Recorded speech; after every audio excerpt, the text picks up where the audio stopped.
Hey guys, welcome back to Table Torque. Today we are going to talk about how Uncle Todd managed to beat Irakli 3 times. Uncle Todd is the kryptonite of Irakli. It's been 3 years and still Irakli can't figure out what Uncle Todd is doing. So do you want to know what Uncle Todd is doing?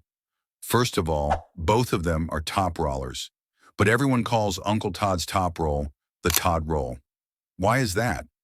Flop pressing a top roller is the best counter we have.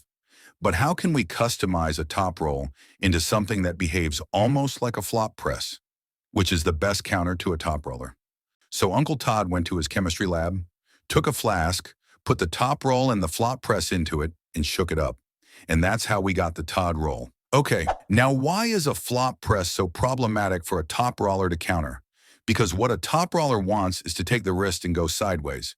But a flop presser doesn't give a shit if you take their wrist. And that's the first point, not very concerned about the wrist. And what's the next thing here? Side pressure. Side pressure is the key to a strong flop press.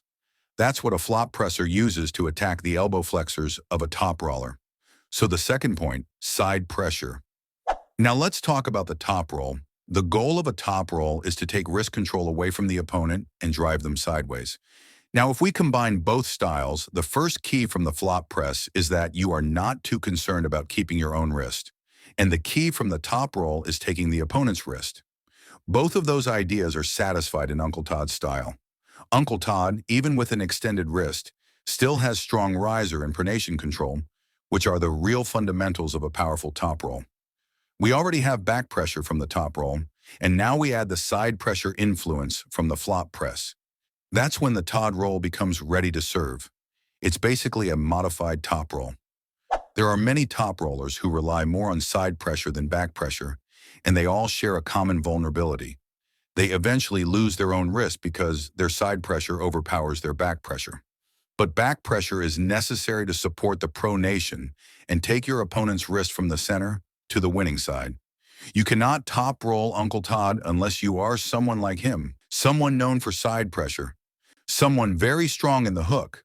Only a side pressure-based top roller can beat another side pressure-based top roller. And throughout these 3 matches, Todd kept getting better and better. I mean, the first one was really rough for Irakli.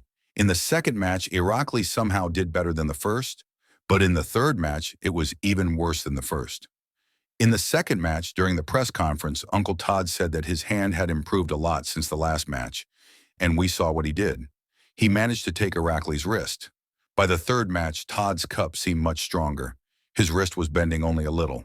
And consider this. The guy Todd faced previously was Dave, so he would have had to put in serious work for those lifts. Imagine preparing for both Dave and Irakli. You would train even harder for Dave than for Irakli. Before the Irakli match, Uncle Todd had already gone through an intense schedule, which carried over and made things look even worse for Irakli. Todd's pronation was dominant, and his cup, hook, and overall technique were completely overwhelming for Irakli.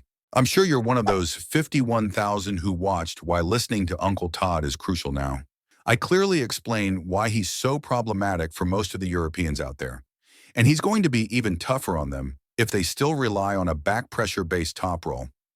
After the match, in a video, Todd said that among all the Europeans he faced, he observed that they have very strong hands. He never felt such strength in Americans. Let's put Devin aside for a moment, but what he said actually makes sense, because that's the easiest way to defeat someone is to take their hand and go sideways. But they don't think about what will happen if they fail to go sideways. Uncle Todd thinks about that, and he works for it. That's all for today. Subscribe for more.